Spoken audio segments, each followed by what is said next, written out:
लोगन के बतावा मुंह पर बैठ जाथी तो जवन मेर के बतवाथी जान परत है कि जेरा निकाल के दे दी है। अरे अरे देवरान जेठान देखा थी हमरे खिलाफ कवन षड्यंत्र रचथी। की कौनो तरकीब निकाल नहीं हमार तो हाथी या शरीर रह ये काम के चक्कर में झुराई के घोड़ा होने जाइत है।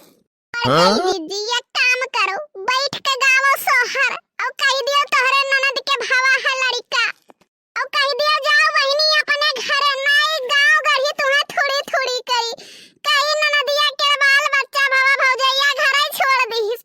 देख लियो बड़काई जीजी हाथ पे हाथ मार लीत है ना 9 2 11 हो गई तो हमारा नाव ललका देबी नहीं। अंगने मां ठाड़े भाई देवरा तो भौजी से राज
चले